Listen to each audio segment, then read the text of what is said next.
అడగండి చెప్తాం. చాలా విషయాలు అడుగుతున్నాం. చాలా విషయాలు చెప్తున్నాం. బ్రదర్ ఎండి జగన్ వచ్చి ఉన్నారు. పలు ప్రశ్నలున్నాయి. అడుగుదాం రండి. ప్రశ్నలున్నాయి. వందనాలు. Praise the Lord. ప్రశ్నలకు వందనాలు అని చెప్పాను. అయితే ఏంటంటే, మీరు కార్యక్రమం ప్రారంభిస్తున్నప్పుడు ఒక ప్రశ్నను నన్నడిగారు. సరే అన్నీ అడుగుతున్నాం. అయితే వాటిని మనం చేస్తున్నామని ప్రశ్నించారు. అది ఒక డీప్ అయిన ఒక విషయం. అడగండి చెప్తాం. అవన్నీ ఓకే. అయితే చాలా విషయాలు అడుగుతున్నాం. చాలా విషయాలు రిసీవ్ చేసుకుంటున్నాం. అయితే ఆ రిసీవ్ చేసుకునేది చేస్తున్నామా అనేది ఒక డీప్ అయిన విషయం. మీరు లైట్‌గానే అడిగారు. నేనది అనుకుంటున్నప్పుడు ప్రేక్షకుల పాయింట్ ఆఫ్ వ్యూలో అడుగుతున్నాను. అన్ని విషయాలు మనం చేయగలుగుతున్నామా? అలాగని ఒక ప్రశ్న వస్తుంది. మనం అన్ని ప్రశ్నలు కూడా లేవనెత్తలేదు కదా. ఏవో కొన్ని ప్రశ్నలే కదా మనం లేవనెత్తుతున్నాం. అవును. ఆ ప్రశ్నలు ఎలా లేవనెత్తుతున్నామని నా యొక్క పర్సనల్ లైఫ్ నుండి చూస్తున్నప్పుడు మనలో ఉన్న హోలీ స్పిరిట్ లేపుతున్నాడు. నువ్విది చేస్తావా? ఎందుకంటే అది మనం చేయవలసి ఉంది కాబట్టే. ఒక గ్యాప్ ఒక గ్యాప్ ఉంది. అది ఫుల్ఫిల్ చేయాలని ఇష్టపడుతున్నాడు. ఎప్పుడు హోలీ స్పిరిట్ ఒక ప్రశ్న లేపితే ఒకటాయన జవాబిస్తాడు, లేదంటే ఒకటి మన దగ్గర ఎక్స్పెక్ట్ చేస్తున్నాడని అర్థం. పలు సమయాల్లో ఆ యొక్క ప్రశ్న తలెత్తుతున్నప్పుడు దానికైన బదులు వేదవాక్యంలో ఇస్తాడు. బట్ అది నేను చేస్తున్నానా అనేదే పాయింట్. బైబిల్లోనే చూసినట్లయితే 2 ఉదాహరణలు యేసుక్రీస్తు వారు ఇస్తారు. ఒకడు కుదరదని చెప్పి వెళ్ళిపోతాడు. ఒక పని చేయనని తర్వాత మనస్తాపపడి తండ్రి చెప్పాడని చేసేస్తాడు. ఒకడు వెళ్తానని చెప్పి వెళ్ళడు. తండ్రి అడిగినప్పుడు ఆ సమయానికి వెళతాను చేస్తాను అని చెప్తాడు, కాని తర్వాత చేయడు. ఇందులో ఎవరు మంచివాడని అడుగుతాడు. చెప్పినప్పుడు కుదరదు గాని తర్వాత చేయగలుగుతాడు. ఇప్పుడు పలు సమయాల్లో పరిశుద్ధాత్ముడు చెప్పిన వెంటనే అట్లే ప్రభువా అవునయ్యా నేను ఇది చేస్తానని చెప్పి కాని అది చేయడం లేదు. కొన్నిసార్లు పరిశుద్ధాత్మ ప్రేరణ మనం పెద్దగా లోనికి తీసుకున్నట్టుగా తెలీదు. అయితే అది చేయాలని మైండ్లో రన్ అవుతూ ఉంటది. ఇది మనతో మాట్లాడాడే, ఇలా మాట్లాడాడే, సో నేను ఏమి రియాక్ట్ అవుతున్నానని కంటే ఎలా యాక్ట్ అవుతున్నాననేది ముఖ్యం. అదే బేస్గా ఉంది. ఇందులో మన రియాక్షన్ బాగుంటది. వెంటనే అలాగా అనేక చర్చెస్లో మనం చూస్తున్నాం. అలా ముగిసేప్పుడు ప్రజలు ఎగ్జైట్ అయ్యి రాకడొస్తుంది అన్న వెంటనే ఎంతువయ్యి బ్యాప్టిజం తీసుకుంటాం ఇది అది అని చెప్పి వస్తారు. ఒక వారం తర్వాత 10 రోజుల తర్వాత వారి మనోస్థితి ఎలాగంటే మీటింగ్కి రాకముందు ఆరంభంలో ఎలాగుండారో అలాగే ఉన్నారు. నేనెప్పుడు ఈ మాట చెప్తుంటా, వినడం కంటే మనం లోబడటం అనేది ఇంపార్టెంట్. ఏంటి అందులో అవుట్పుట్ నా నుండి ఏమొస్తుందన్నది ఇంపార్టెంట్. అనేక మంది ప్రోగ్రామ్ చూస్తున్నారు, ఈ ప్రోగ్రామ్ చూస్తున్నారు, కమెంట్స్ అని బాగున్నాయి, లోనికి తీసుకుంటున్నారు, రిసీవ్ చేసుకుంటున్నారు. వారి నుండి ఏ అవుట్పుట్ వస్తుంది? నేనొకరోజు ఒక సేవకులు ప్రసంగం చేశారు. ఒక 20 మంది కూర్చుని వింటున్నాం. అద్భుతంగా 7 పాయింట్లు తీసుకున్నాడు. ఒక్కొక్క పాయింట్కి సబ్ పాయింట్లు 3 పాయింట్లు తీసుకున్నాడు. ఒక 20 పాయింట్లు. ముగించేప్పుడు అందరూ అన్నా అలాగన్నా సూపర్ అన్నా ఇలాగా అలాగని చెప్తూ ఉన్నారు. నాకేంటో ఒక సందేహం, వీళ్ళకిది నిజంగా లోనికి వెళ్ళిందా? పలు సమయాల్లో సేవకులను తృప్తిపరచడానికి ఒక ఉంటుంది. సరే, మరొక సెషన్ ఆరంభమయ్యేప్పుడు బోర్డులో ఉన్నదంతా చెరిపి ఆ 21 పాయింట్లు చెప్పాడు కదా, ఒక 7 పాయింట్లు అందులో చెప్పమంటే ఒక్కరూ చెప్పలేదు. వారేంటంటే లోనికి తీసుకుంటున్నారే గాని అది లోనికి వెళ్లి క్రియేట్ చేయడం లేదు వారి లోపల. సో అప్పుడు ప్రశ్న అడగడం అనేది ఓకేనే, మంచి విషయమే, మీరు అడిగినట్టుగా మంచి విషయమే. బట్ అందులో ఎటువంటి అవుట్పుట్ మన నుండి వస్తుందనేది ఇంపార్టెంట్. చాలా మంది కామెంట్స్ రాస్తున్నారు, ప్రశ్నిస్తున్నారు. అయితే అవన్నీ విని పొందుకుంటున్నారు. ఆ తర్వాత వెళ్లి ధ్యానిస్తున్నారా, మరికొన్ని చేంజెస్ చేస్తున్నారా అనేది అందుకే కదా పరిశుద్ధాత్ముడు లేవనెత్తుతున్నాడు. అదే ఎంతో ప్రాముఖ్యమైన అపోస్తలుడు పాల్ కూడా ఈ రోజు మార్నింగ్ టైంలో నేను డివోషన్లో ఉన్నప్పుడు he purposed in his heart to go to Rome. ఆయన ఒక స్థలంలో ఉన్నాడు. అయితే మైండ్ అలైన్ చేస్తున్నాడు. డానియల్కి అదే వార్త వస్తుంది. మీరు చేస్తున్నప్పుడు అంతఃపురంలో మనం మాట్లాడుకున్నాం. He purposed in his heart. అదేమంటే ఒక తీర్మానం, ఏమంటే ఒకలాంటి ఒక కైండ్ ఆఫ్ అలైన్మెంట్. అదేమంటే నేను చేయను అలాగని. అదేలా చేస్తున్నారు, అదొక అలైన్మెంట్ ఉంది కదా. నేనిప్పుడు ఒక చిన్న ఉదాహరణ చెప్తాను. మీరు చెప్పిందే ఇలా తిరిగి చెప్తున్నాను. ఈ అభిష్టాన్ని ఎవరిచ్చారు పౌలుకి? పరిశుద్ధాత్ముడు ఇస్తున్నాడు. ఇప్పుడు పౌలుకి ఇదే విధమైన కోరికను దీనికి ముందు ఒకసారి కలుగుతుంది. అదెలాగంటే యెరూషలేం వరకు వెళ్లాలని పౌలుకి మిక్కిలి ఆశ కలుగుతుంది. అప్పుడు ఒక పెద్ద క్రౌడ్ వెళ్ళనివ్వకుండా ఆపుతుంది. వెళ్లొద్దు, వెళితే అలా చేస్తారు. ఒకరైతే ప్రాఫెసీ చెప్తాడు, వచ్చి నువ్వు వెళితే నిన్ను బంధిస్తారు అంటాడు. బట్ పౌలు వచ్చి వెళతాడు. అక్కడికి వెళ్లి సాక్ష్యం ఇస్తాడు. సరే, ఇప్పుడు పౌలు వెళ్ళింది సరియా కాదా? ఈ క్వశ్చన్ ఒకటొస్తుంది. ఎందుకంటే అనేకులు చదివినప్పుడు ఏమనిపిస్తుందంటే, ఒకరైతే వెళ్ళొద్దని చెప్తూ ఉన్నాడు, ఒక దగ్గర పరిశుద్ధాత్ముడే చెప్పినట్టుగా ఉంటది. నువ్వొచ్చి వెళ్ళొద్దని పరిశుద్ధాత్ముడు చెప్తున్నాడు అని ప్రాఫెసీ చెప్తాడు ఒకతను. అది మీరి పౌలు వెళ్తాడు. సరే, ఈయన వెళ్ళింది సరేనా తప్పా అని చూసినట్లయితే ఇప్పుడు గాడ్స్ విల్ దాటి వెళ్ళిపోయాడా అంటే, నేనది చదువుతున్నప్పుడు వెనుక ఇప్పుడు మీరు చెప్పిన చోటుకొస్తున్నా he purpose to go to Rome అనందు కదండి. అవును. ఆ చోట దేవుడేం చెప్తాడు, యెరూషలేములో నీవు నన్ను గూర్చి ఎలా సాక్ష్యం ఇచ్చావో అదేవిధంగా రోమానగరంలో ఇవ్వాలంటాడు. ముందుగానే అవును, ఎలాగా యెరూషలేములో టెస్టిమనీ ఇచ్చావో అదేవిధంగా నన్ను గూర్చి రోమ్లో ఇవ్వు. అప్పుడు జెరూసలేంలో ఇచ్చింది గాడ్స్ విల్. ఉమ్, దేవుడు చెప్తున్నాడు అక్కడ చేసినట్టే ఇక్కడ చెయ్యి, అంటే గాడ్స్ విల్ అది. ఆ గాడ్స్ విల్ని తనలోనికి వేస్తున్నాడు. తనకి personally. పర్సనల్గా తనకే ఆ కోరిక వస్తుంది. ఉమ్, హీ పర్పస్ టు డూ. ఉమ్. అనేకులు అది ఆపుతున్నారు. చుట్టూ ఉన్నవారు చుట్టూన్న అంతమంది కూడా ప్రేమతో ఆపుతున్నారు. ప్రేమతో. ప్రేమతో మనల్ని దేవుని చిత్తము చేయనివ్వకుండా ఆపడంలో ప్రేమ పెద్దపీట వేస్తుంది. కన్నీటికుంది. కొందరైతే ఏడ్చే దేవుని చిత్తము చేయనీయకుండా చేస్తారు. ఉమ్, అది దాటి ఆయన చేస్తున్నాడు. చేసి చివరికి అది దేవుని చిత్తమా అని చూస్తే దేవుడు చెప్తున్నాడు, యెరూషలేములో ఎలా చేసావో రోమాలో కూడా అలా చెయ్యి. సో ఆ విధంగా తను తీర్మానిస్తున్నాడు గదా. దేవుడు చెప్పాడు, నేను తీర్మానిస్తా, దానికి ఎన్ని అడ్డంకులు ఉన్నా నేను చేస్తాను. ఉమ్, అదిను ఇప్పుడు ఈ రీసెంట్గా ఒక ఇది చదువుతున్నప్పుడు ఉమ్. ఆ సౌలుకు ఒక ఆజ్ఞ ఇవ్వబడుతుంది. కింగ్ ఉన్నాడు కదండి, సౌలు రాజు ఉన్నాడు కదా, అతనికి అమలీకులందర్నీ పూర్తిగా హతమార్చమని చెప్తాడు. Clear instruction. అవును, క్లియర్ ఇన్స్ట్రక్షన్. ఎడ్లు గొర్రెలు అన్నిటిని కూడా క్లోజ్ చేయమని చెప్తాడు. ఇతనేం చేస్తాడు, ఎడ్లు గొర్రెలు ఆ రాజును మాత్రము ఉంచుతాడు, మిగతావన్నీ క్లోజ్ చేస్తాడు. సమూయేలొచ్చి అడుగుతాడు, ఏం చేశావు నువ్వు అంటే, అన్నీ చేశానే అన్న వెంటనే ఎడ్ల గొర్రెల శబ్దం వినబడుతుందే అని అంటాడు. లేదు లేదు, అది గాడ్ కోసం ఉంచానంటాడు. ఇప్పుడు సౌలు మట్టుకైతే ఇది మంచి ఎద్దు, ఎంతో క్రొవ్వినదిగా ఉంది, ఇది ఉంచుకోవచ్చు అన్నది నార్మల్ మైండ్. బట్ దేవుడెందుకు తనను అది చేయమన్నాడన్నది అది చదువుతున్నప్పుడు దేవుడు నాకు ప్రేరణ కలిగిన విషయం ఏంటంటే, ఎక్సోడస్ 17లో చూసినట్లయితే వీళ్ళు వస్తున్నారు. ఉమ్, వస్తున్నప్పుడు ఇదే సేమ్ అమెరికన్స్ ఆ రోజున్నవారు అడ్డగిస్తున్నారు. వీళ్లతో యుద్ధానికి వస్తున్నారు. ఉదయం నుండి సాయంకాలం వరకు యుద్ధం జరుగుతుంది.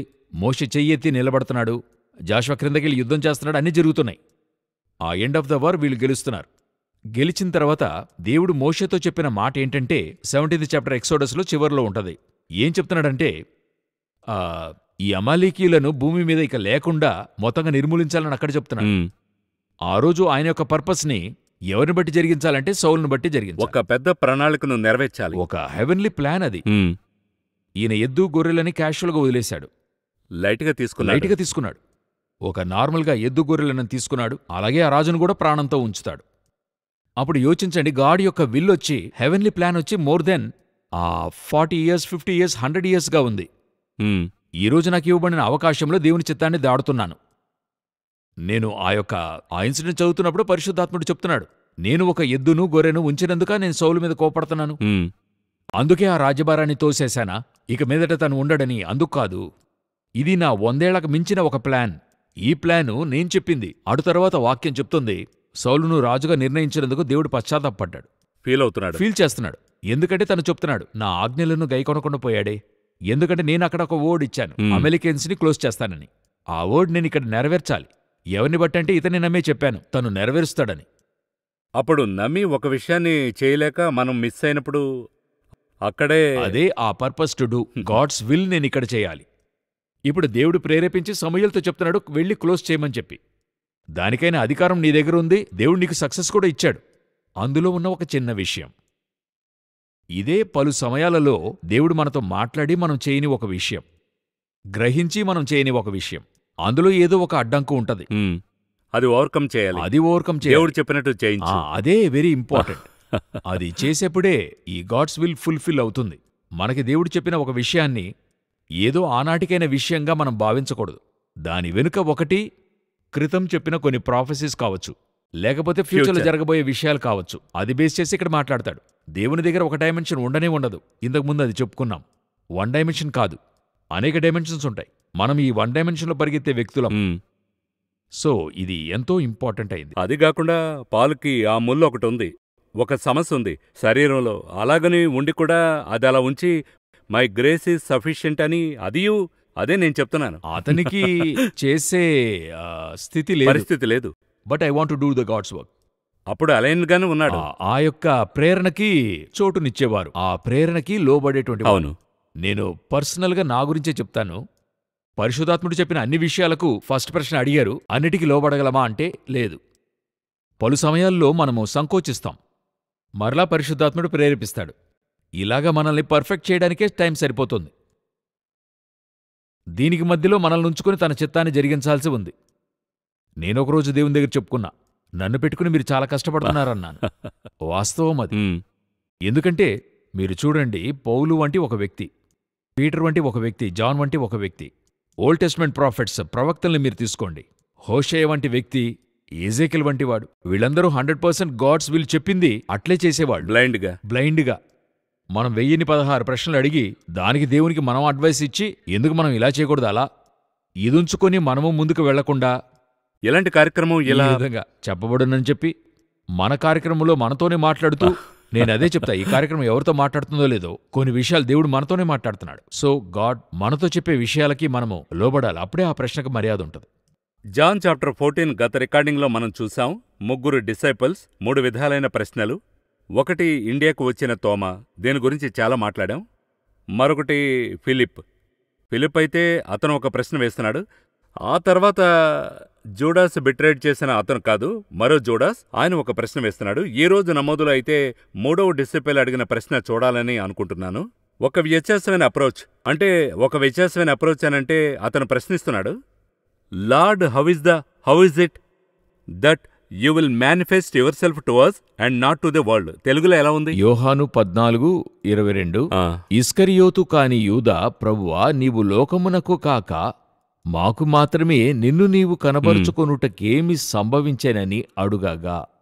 మంచి ప్రశ్న. అవును, ఎందుకు లోకానికి మిమ్మల్ని కనపరుచుకోలేదు, మాకు కనబరుచుకొనటానికి కారణమేంటి అని అడిగినప్పుడు పైపైన కొన్ని విషయాలు బహిర్గతంగా చూసినట్లయితే లోకము ఎప్పుడూ ఒక హై లెవెల్లో ఉంటుంది. రాజులుంటారు, జ్ఞానవంతులుంటారు, గొప్ప గొప్ప వ్యక్తులుంటారు. అటువంటి వాళ్ళకే మనం కనబరుచుకోవాలని అనుకుంటాం.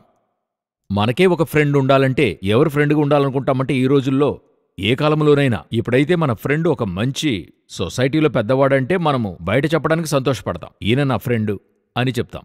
నిజాయితీగా ఉన్నవారిని ఎవరైనా ఫ్రెండ్గా ఉంచుకుంటారో వేరే విషయం. సాధారణంగా ఇప్పుడు మనకి చాలామంది ఫ్రెండ్స్ ఉన్నా సొసైటీలో కాస్త పలుకుబడి ఉన్నవారు నా ఫ్రెండ్ అంటే ఏ విధంగా ఉంటుంది, ఒక సంతోషంగా ఉంటుంది.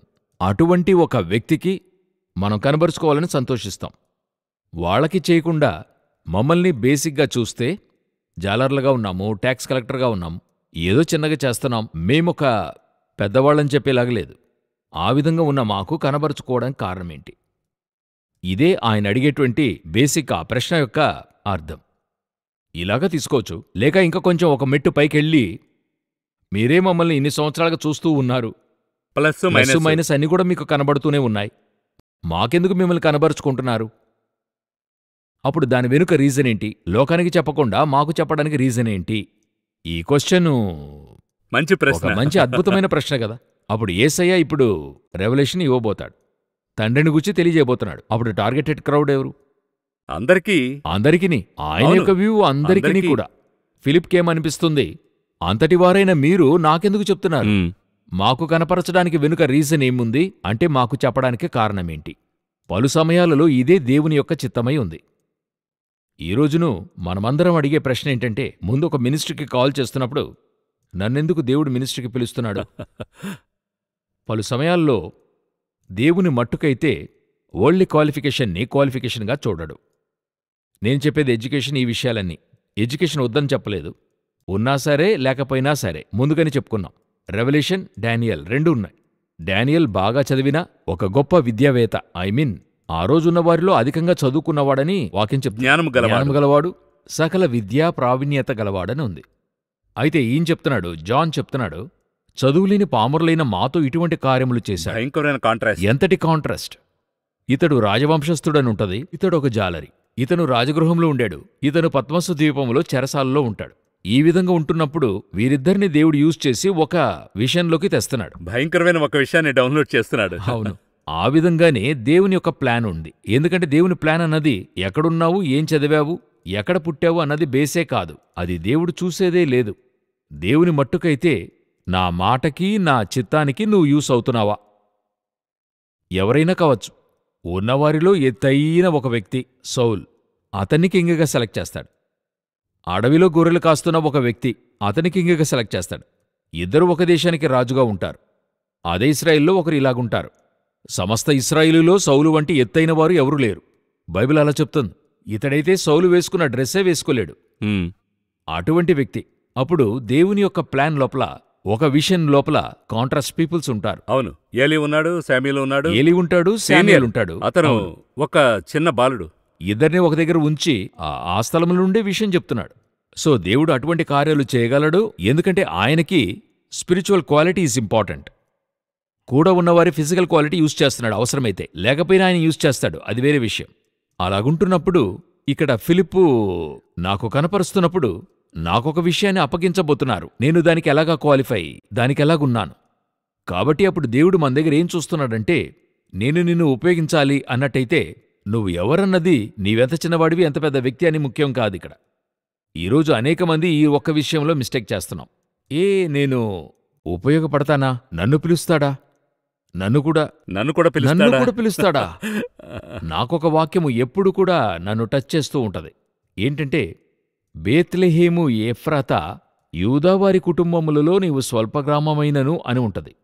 స్వల్పగ్రామమైనను అన్నందుకు అర్థమేంటంటే, ఆ ఊర్లో 1000 మంది కూడా ఉండరు. ఎంతమంది ఉండరండి? 1000 మంది కూడా ఉండరు. 1000 మంది కూడా లేని ఒక గ్రామములో నుండి దేశాన్నిలే ప్రభు ప్రత్యక్షమవుతాడు. వరల్డ్నే రూల్ చేసేటువంటి ఒక కింగ్ జీసస్ క్రైస్ట్ ఎక్కడి నుండి వస్తాడు? బెత్లెహేం నుండి వస్తాడు. సెలెక్ట్ చేస్తున్నాడు. అయితే బెత్లెహేమును గురించి చూస్తే అందులో 1000 మంది కూడా ఉండరు. 999 మాత్రమే ఉంటారేమో. 1000 కాకపోతే అప్పుడు 999 మ్యాక్సిమం. అందులో నుండి అప్పుడు ఈ స్థలాన్ని సెలెక్ట్ చేద్దామా? ఇప్పుడు తూర్పు జ్ఞానుల యొక్క ఆలోచన ఏంటి? ఒక కింగ్ అంటే అంతఃపురంలోనే ఉంటాడు. అక్కడికి వెళ్ళారు, వాళ్ళక్కడికి వెళ్ళిపోయారు. అదే వాళ్ళ యొక్క థాట్. బట్ హెవెన్ యొక్క థాట్ ఏంటి? అలాగే కాంట్రాస్ట్ గా 1000 మంది కూడా లేని మారుమూల గ్రామం. ఈరోజు మనం చెప్పాలంటే ఆ గ్రామంలో నుండే ఆ విధంగానే గాడ్స్ ప్లాన్ ఉంటది. రివర్స్. అవును, కంప్లీట్ గా లోకానికి రివర్స్ గా ఉంటుంది. ఇంకోటి కూడా చెప్పాలి, అంతఃపురంలో లేకుండా కాదు, అక్కడ కూడా ఉండొచ్చు. సొలొమోనును కూడా అక్కడ ఏం చేశాడు? సొలొమోను రెడీ చేశాడు. మోషేను రెడీ చేశాడు. మోసెస్ని రాజగృహం నుండి రెడీ చేశాడు. Very nice. మోసెస్ని అక్కడ రెడీ చేస్తున్నాడు. ఆ విధంగా ఉంటున్నప్పుడు మనమెందుకు ఈ క్వశ్చన్ పలు సమయాల్లో అడుగుతున్నాం? మాకెందుకు కనపరుస్తున్నారు? నాకా ఈ ప్రత్యక్షత అన్నప్పుడు గాడ్ పుట్టే చోట పలు సమయాల్లో ఈ పుట్టే స్థలం, పుట్టిన ఊరు, లేకపోతే మనం పుట్టినటువంటి ఒక కులం అనేది ఉంటది. దీని బేస్ చేసే వరల్డ్ చూస్తుంది. దేవుని యొక్క విషయంలో ఇవేవి కూడా ఉండవు. దేవుడు పర్పస్గా ఇతడిక్కడి నుండి వస్తే బాగుంటాడు, నా యొక్క ప్లాన్కి ఈ స్థలమే ఇతనికి కరెక్ట్ అనేటువంటిదే గాడ్స్ ప్లాన్. అప్పుడు అక్కడి నుండే ఆ రెవల్యూషన్ని ఇస్తున్నాడు. ఆ రెవల్యూషన్ ఇస్తున్నప్పుడు నేను ఆ రెవల్యూషన్ తగినవాడనా అని సందేహించడం పరిపాటి. ఎందుకంటే నాకిచ్చిన విషయం చాలా పెద్దది. దీన్ని ఎందుకు నా దగ్గర ఇస్తున్నారు? మనం చూస్తుంటాం, ప్రమాణ స్వీకారము అని చెప్తుంటారు. ప్రభుత్వములు ఈ ప్రమాణ స్వీకారం అంటారు. అంటే ఏంటంటే, మన దేశంలో కొన్ని రహస్యమైన కార్యాలు అవి వచ్చి ప్రధానితో చెప్పిస్తారు, అలాగే ముఖ్యమంత్రితో. అవి వారు బయట చెప్పకూడదు, రహస్యం. అలాగ ఉంటున్నప్పుడు మంత్రి ఇంట్లో వంట చేసేవాడికో లేక మంత్రి ఇంట్లో బండి నడుపుతున్న డ్రైవర్కు చెప్తే ఎట్లా ఉంటుంది? ఆ సీక్రెట్ని అతను మరొక ప్రశ్న అడగడం, ఇదెందుకండి నాకు చెప్తున్నారు? ఇదే మనం అడుగుతాం కదా. చెప్పాలంటే భయపడతాడు, భయమును. ఎందుకంటే అంత పెద్ద విషయం. Who am I? అదే ముఖ్యం ఇక్కడ. నా దృష్టిలో నేను లెక్కలేని వాడిని. దేవుని యొక్క దృష్టిలో నేను ఆ రహస్యాన్ని పొందుకునేవాడిగా ఉన్నాను. హెవెన్ నన్ను చూస్ చేసింది. ప్లేస్మెంట్ ఎక్కడన్నా కావచ్చు. మీకిచ్చిన వీడియో మినిస్ట్రీ నాకిచ్చుండకపోవచ్చు. నాకిచ్చిన మినిస్ట్రీ మరొకరికి ఇచ్చుండరు. ఒక్కొక్కరి దగ్గర కూడా ఆయన పంచి ఇస్తున్నాడు. అతని దగ్గర అది ఇస్తే అది వెళ్ళి చేరుతుంది, అంతే. ఒక ప్లాన్ పెట్టుకున్నాడు. లూకాకి బయలుపరిచిన గాస్పెల్ను జాన్కి బయలుపరిచిన గాస్పెల్కి డిఫరెన్స్ ఉంది కదా, చాలా డిఫరెన్స్ ఉంది. లూకా మరి ఎవరికి రాయాలి? థెయోఫిలాకి రాయాలి. ఇతను గ్రీక్ వారికి రాయాలి, గ్రీకు ప్రజలకి రాయాలి. సో ఇక్కడైతే మోర్ నాలెడ్జ్ అండ్ విస్డమ్ బయటపడుతుంది. ఇక్కడ మోర్ డీటెయిల్స్ చూడగలం. సో దేవుడు నాకు ఒక విషయాన్ని చెప్తున్నప్పుడు నేను ఏ అర్హత పొంది ఉన్నాననేది ముఖ్యం కాదు. ఆయన నన్ను సెలెక్ట్ చేశాడు కదా, అదే అర్హత, అదే నాకైన క్వాలిఫికేషన్. అందులో ఉన్న డౌటే యూదా అడుగుతున్నాడు, మాకెందుకు చెప్తున్నారు? ఎందుకంటే తండ్రి అనే కాన్సెప్ట్ ఫస్ట్ యేసుక్రీస్తే తెస్తున్నాడు. తండ్రి అనే విషయాన్ని క్రైస్టే తెస్తున్నాడు. ఎందుకంటే అంతకుముందు వారు తండ్రిగా చూడలేదు, దేవునిగా చూస్తున్నారు. రిలేషన్షిప్లోకి రాలేదు. దేవుడు అన్నప్పుడు ఒక గ్యాప్ ఉంది, ఫాదర్ అన్నప్పుడు ఆ గ్యాప్ తక్కువ అవుతుంది. ఈయన ఫాదర్ అంటున్నాడు. ఇప్పుడు అందువల్ల ఆ స్థలంలో ఫిలిప్ అడుగుతున్నాడు, ఫాదర్ని మేం చూడాలి. దానికి యేసు నన్ను చూసినవాడు తండ్రిని చూసినట్టే. ఇలాంటి ఒక రెవల్యూషన్ వస్తున్నప్పుడు ఎందుకు ఈ ఫాదర్ని నాకిస్తున్నారని యూదా అడుగుతున్నాడు.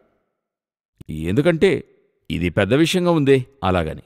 సో ఆ యొక్క క్వాలిఫికేషన్ ఇస్ వెరీ ఇంపార్టెంట్ అని అనుకుంటున్నాం. గాడ్ యొక్క సెలక్షన్ అనేది వేరే. మరొకటి ఇందులో లోతైన సత్యం ఉంది. ఏంటంటే దేవుని యొద్దకు మనం దగ్గర అవుతుండగా ఆయన ఎదురు చూడడం చాలా రివీల్ అవుతూనే ఉంది. అదేమంటే ఈయన నార్మల్గా సెలెక్ట్ చేస్తున్నాడు. 12 మందిని సెలెక్ట్ చేసి ట్రైనింగ్లా ఇస్తున్నాడు, చూస్తున్నాడు, అన్నీ ఉన్నాయి, ఓకే. అయితే వీరి ప్రశ్నలు రాను వేరేలా పోతున్నాయి. అదేమిటే బిగినింగ్లో ఉన్న విషయాలు మాత్రమే దాటిపోతుంది. అప్పుడు దానికి తగినట్లు రివీల్ అవుతూనే ఉన్నాయి. మనం ఎంతగా డిగ్ చేస్తున్నామో అన్ని విషయాలు తవ్వుతుంటే వస్తూనే ఉన్నాయి అనే పాయింట్కి నేను వస్తున్నా. అవును, కొంత రివర్స్లో కూడా యోచించుదాం. వీరు కూడా వెళుతూ సన్నిహితం అవుతున్నారు. వీళ్ళని పరిశుద్ధాత్ముడు అడిగించే ప్రశ్నలు వ్యత్యాసం అవుతాయి. కరెక్ట్. ఎందుకంటే వీళ్ళు ఎంతగా కమిట్ అయ్యి దగ్గరకు వస్తున్నారో అంత దూరానికి వీళ్ళని ప్రశ్న అడిగిస్తున్నాడు. ఎందుకంటే as per the word of the God మనం అడుగునది ఏమిటో మనం గ్రహించకపోవడం వల్ల పరిశుద్ధాత్ముడు మనకు సహాయపడతాడని. అవును. అప్పుడు ఒక బేసిక్ క్వశ్చన్ ఆరంభంలో ఈయన అడుగుతున్నాడు, మేము అన్ని వదిలొచ్చాం, మాకేం దొరుకుతుంది? ఈ క్వశ్చన్ ఎక్కడుందో చూడండి. ఇది ఒక లెవెల్లో ఉండే క్వశ్చన్గా ఉంది. ఏం దొరుకుతుంది? అవును. మరొక ప్రశ్న, మీరు మమ్మల్ని వదిలి వెళ్తున్నారు, అప్పుడు మేము ఎలాగ అక్కడికి వచ్చేది? ఇదొక క్వశ్చన్. దీని తర్వాత ఒక క్వశ్చన్, ఇంతమందిని వదిలి ఇవన్నీ మాకెందుకు కనబరుస్తున్నారు? ఇదొక క్వశ్చన్. ఇప్పుడు దీనికంటే మరొక స్ట్రాంగ్ అయిన క్వశ్చన్ వస్తుంది చూడండి. మీ యొక్క రైట్ లెఫ్ట్లో మేము కూర్చోగలమా? ఇప్పుడు వీటన్నిటికంటే ఈ క్వశ్చన్ ఎలాగుంది? ఇంకా హయ్యర్ లెవెల్లో ఉంది. వీరిద్దరి కోరికలు అడుగుతున్నారు, మీ కుడి ప్రక్కన ఎడం ప్రక్కన మేము కూర్చోగలమా అని అడుగుతున్నారు. అప్పుడు ఒక్కొక్క అడిగే విషయాలు ఒక్కొక్క స్టాండర్డ్ మారుతూ ఉన్నాయి. అదే నేను ఎప్పుడు చెప్తాను, మీ యొక్క ప్రశ్నలు మీ యొక్క స్పిరిచువల్ స్టాండర్డ్ ఒకటి. మీరు ఏమి దేవుని దగ్గర అడుగుతున్నారో ఆ స్పిరిచువల్ స్టాండర్డ్లో ఉన్నారని అర్థం. ఇప్పుడు ఫస్ట్ మోషేతో మాట్లాడుతున్నప్పుడు మోసెస్ అడుగుతున్నాడు, మీ పేరేంటి? సరేనా? మొదటి ప్రశ్న దేవుని చూచి మోషే అడిగిన మొదటి ప్రశ్న. అయితే మోషే అడిగిన చివరి ప్రశ్న, అంటే చివరిగా దేవుని దగ్గర అడిగినటువంటి ప్రశ్న ఏంటని చూస్తే, నేను నీ ముఖాన్ని చూడాలి. ఆ స్పిరిచువల్ స్టాండర్డ్ పెరుగుతూ ఉంది చూడండి. అవును. Yes, I want to know you. అదేమంటే ఆ ప్రశ్నలోనే ఆ ముఖం చూడాలనేది ఎంత డీపుగా ఉందంటే ఆయనతో కూడా ఉండాలనే ప్రెజెన్స్తో ఉండబోవు ఒక విషయం. అది నేను ఎప్పుడు ఏమనుకుంటానంటే, ఫస్ట్ దేవుని దగ్గర మాట్లాడాడు కదా, ఆ స్పిరిచువల్ అనుభవానికే మనం ఇంకా రాలేదు. అగ్ని జ్వాలలో పొదమండుచుండెను, అతడు తట్టు వచ్చుట యెహోవా చూచెను, ఇటువంటి ఒక ఎక్స్పీరియన్స్ కూడా రాలేదు కదా. కాని అతడు అది దాటి కొండపైన చూసి, మేఘంలోకి చూసి, ఒక దగ్గర దేవుడు చెప్తున్నాడు, అతడు నన్ను ముఖాముఖిగా దర్శించాడంటున్నాడు. ఈ లెవెల్ అంతా దాటిన తర్వాత ఇంకా అడుగుతున్నాడు, నేను మీ మహిమను ఇంకా చూడాలి. చివరికి దేవుడేం చెప్తున్నాడు, అయ్యా ఇప్పుడు అది చూడలేవు, ముఖాన్ని చూడలేవు, కావాలంటే నా వెనుక పార్శ్వమును చూపిస్తాను. అది కూడా సమాధానం బదులు చెప్తున్నాడు, వెనుక వైపు నీకు చూపుతాను. దానికంటే ఒక స్థలము, ఒక బండసందు, అందులో కొన్ని కార్యాలు చేస్తూ వెళుతున్నప్పుడు అప్పుడు ఇతని క్వశ్చన్ యొక్క స్టాండర్డ్ ఏ విధంగా వెళ్ళిందో చూడండి. అదే నేను చెప్తున్నాను, అడిగే విషయాలు ఎటువంటివిగా ఉన్నాయి. ఇప్పుడు కాలేబు కూతురు కాలేబు దగ్గర ఏమడుగుతుంది? మంచి నీటి ఊటల గల స్థలాన్ని ఇవ్వమని అడుగుతోంది, సరేనా? అయితే అదే యాకోబు దేవుని సన్నిధిలో ఏమడుగుతాడు? మీ ఆశీర్వాదం నాకు ఇవ్వమని అడుగుతాడు. డిఫరెన్స్ ఉంది కదా. ఇదే నేను చెప్పదలిచాను. అవును, మనం అడిగే ప్రశ్న మన యొక్క స్పిరిచువల్ స్టాండర్డ్ ఒకటే. నేనింకా ఇల్లు కడుతూ ఉన్నాను, ఇంకా కారు అడుగుతూ ఉన్నాను, ఇంకా నా కుమారుని వివాహం, అమ్మాయికి పెళ్లి, ఇదే అడుగుతున్నట్లయితే ఇది అడగద్దనట్ల నా స్టాండర్డ్ ఇంకా ఇక్కడే ఉందని అర్థం. నాకు దీని గూర్చిన దిగులు లేదు, ఇది ఆయన చూసుకుంటాడు. నేను మరొకటి అడుగుతాను, మరొకటి, ప్రభువా నాకు ఇందులోని బయలుబాటునివ్వండి, నాకు మిమ్మల్ని గూర్చి చెప్పివ్వండి. Kingdom as you say, exactly ఇది ఇవ్వండి. ఒక పీరియడ్లో వెళ్తున్నప్పుడు, ప్రభువా మనం మాట్లాడాలి, మీ స్వరాన్ని వినాలి, మీ ముఖాన్ని చూడాలి. హానుకు కూడా నడిచాడని ఉంది, నేను నడవాలి. ఈ యొక్క థాట్ రాను బైబిల్ చెప్తుంది, క్రిందున్నవి కావు పైనున్నవే ఆశించండి. అప్పుడు హెవెన్ మీకు రివీల్ చేయని ఆరంభిస్తుంది. హెవెన్ మీతో మాట్లాడుతుంది. అప్పుడు హెవెన్ మాట్లాడే విషయం ఏదై ఉంటదంటే, ఇతని దగ్గర ఇంత గొప్ప విషయం ఉందా అని అడుగుతారు. కొన్ని సమయాల్లో ఒక ఉదాహరణకు చెప్తున్నాను, నేను మిమ్మల్ని బట్టి చెప్పడం లేదు, కామన్గా చెప్తున్నా. ప్రశ్న అడిగే వారి దగ్గర అంత జ్ఞానం ఉంటదని ఎవరు అనుకోరు. సందేహంలోనే అడుగుతున్నాడు. ఆయన అడిగితే జవాబు చెప్పేవారికి అధిక జ్ఞానం ఉందని అందరూ కూడా అనుకుంటుంటారు, థాట్. ఎందుకంటే ఆయన జవాబు చెప్తున్నాడు, అవునా? అయితే కొన్ని సమయాల్లో ప్రశ్న అడిగేవారి యొక్క ప్రశ్నకు జవాబు చెప్పలేరు. అంతటి నాలెడ్జ్ దేవుడు అక్కడ ఇచ్చి ఉండుంటాడు. ప్రోగ్రాం ముగిసిన తర్వాత ఒక వర్డ్ చెప్తుంటారు, మీ దగ్గర నుండి నేను ఇది ఎక్స్పెక్ట్ చేయలేదండి. ఎందుకంటే ప్రశ్న అడిగేవారు ఇలాగే ఉంటారని నా మైండ్ ఫిక్స్ అయిపోయింది కదా. బట్ దేవుడు మోల్డ్ చేసి ఆయనకి రివీల్ చేసి ఆయన చెప్పే విషయాలు చూసినట్లయితే ఒకరోజు ఆయన నుండి వచ్చే రెవల్యూషన్ ఉంది కదా, అది భయంకరంగా ఉంటది. ఇప్పుడు ఫిలిప్ అయితే వాళ్ళంతా జాలర్లు, వీళ్ళు వాళ్ళని వాళ్ళకొక ఆలోచన ఉంటది. అతనికి అదే ఆలోచన ఉంటది. అలాగే యూదాకి ఉంటుంది, అలాగే తోమాకి ఉంటది, అందరికీ ఉంటది.